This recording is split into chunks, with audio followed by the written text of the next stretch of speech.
We pissing our pants yet? Boy, do I have a feeling we're getting close. It's gonna be Pee Pen City here, Reeves. Which one of you pricks is the leader?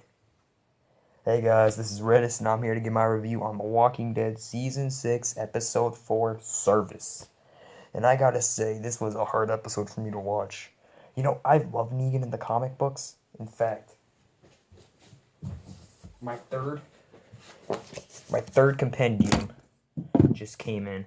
And I just was reading through what the lines that it was based off of, and I was surprised on how much this episode they covered on the comic books. I was actually pretty pleased with it. Like, there's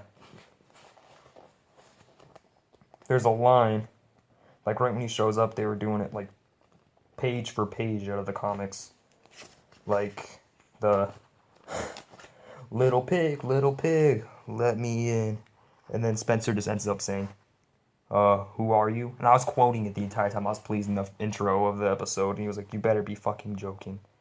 Negan, Lucille, I know I had to make a pretty effing strong first impression. Okay, I probably shouldn't be saying that. My language, I should probably censor that out later. But yeah, it was pretty cool to see the whole thing come together.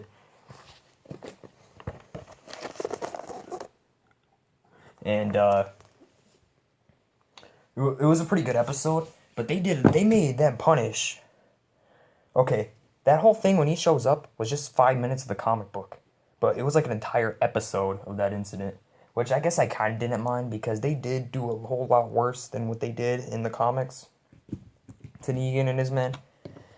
Even though I thought it was a lot more messed up in the show, because in the show, granted he was about as lenient as he was in the comics, because I think I do remember them seeing them carry away mattresses and stuff. But in the show, they actually describe it and talk about it, and it shows how they don't have mattresses in their houses after they leave. And he also took all their weapons because Carl made a scene about them taking all the weapons, medicine. In the comics,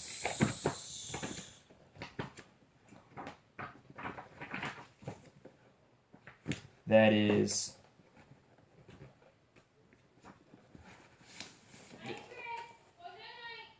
all right. In the comics, that was Denise.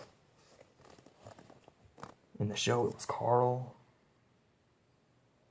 And I feel like it was done better in the comics because of Carl's age. I feel like that would have been awesome if they did that in the comics, though, at the age Carl was, but they didn't. It was fine. I feel like it would fit because Denise is dead anyway in the show.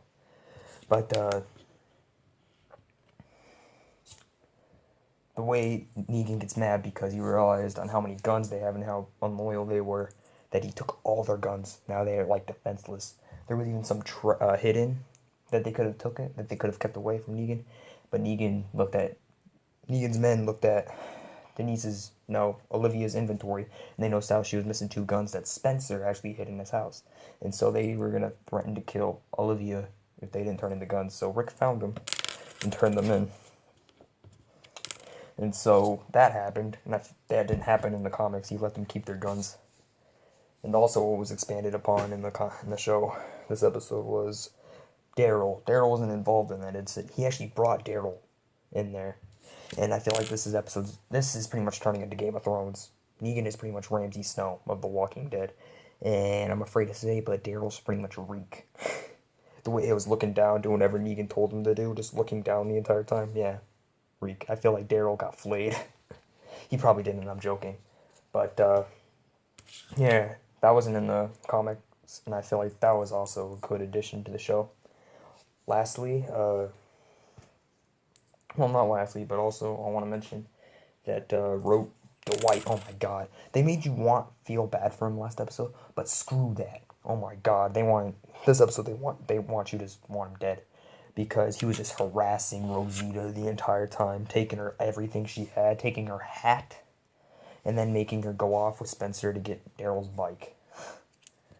So they do that, and Rosita, she was like, screw this. She takes a gun from one of the Savior's bodies that was walkers, but they have no bullets in them.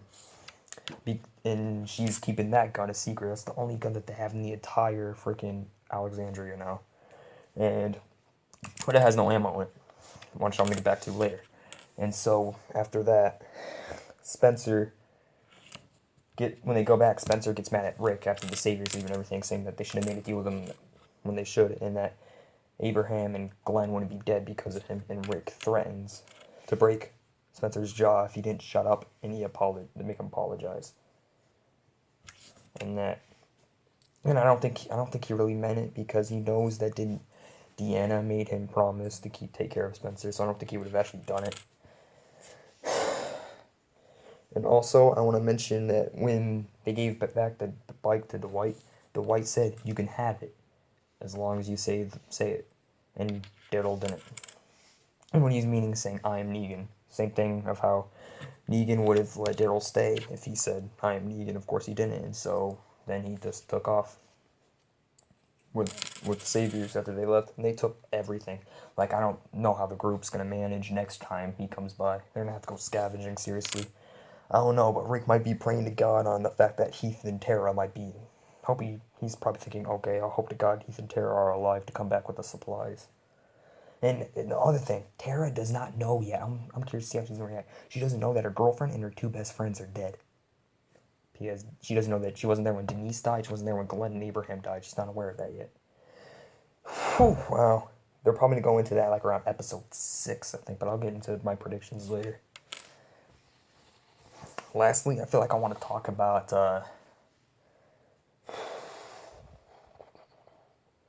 let's talk about that last scene. No, let's talk about the fact that Rick at the end, when Michonne's confronting him about the supplies and how he should have kept that gun a secret that she had, because she had a sniper rifle that they didn't know about in the inventory. But Rick made her hand it over. Because if Negan said that they talked about how it's too risky, because if the Savior spotted any of them with guns, he would have killed them. They would have killed them. So... after that, she confronted him about being a coward, pretty much, and Rick mentions Shane. Oh my god, I'm so glad every time Shane gets mentioned. John Bernthal needs to come back for like a hallucination sometime. AMC, make that happen. John Bernthal needs to come back at least one more time. John Bernthal, oh my god. And so, once that happened, he mentioned Shane, and he finally admits that Judith is actually Shane's. He said he even knows it. But he still wants to take care of her, and he wants her to stay alive longer than him, and that's why he's doing what the Saviors tell him to do, because he knows that she's probably going to die if he doesn't. At least at this point. Although war doesn't happen until later on, which I'll also talk about in another video. So, okay, then the scene after that, the very last scene, Rosita picks up a bullet that Negan was messing around with when he shot at a window, just to scare Rick about how he's probably going to shoot Daryl, but he didn't. And so she picks the cartridge up, knocks on Eugene's door, and says, "Make me a bullet." I thought that was a phenomenal scene, because that's going to make Eugene's going to start on that bullet-making process, which I'm looking forward to. So overall, I'm going to give this episode an 8 out of 10. I thought it was a good episode, but it was also kind of a slow episode like the rest of the season. I'm expecting it, though, because I don't think All Out War is going to start until at least the last episode of the season. So yeah, stay tuned. I'm going to be doing stupid stuff, video predictions, recommendations for videos to watch, movie reviews, and much more. This is Redist, and I'm out. You can blink. You can breathe. You can cry. Hell, all y'all can be doing that.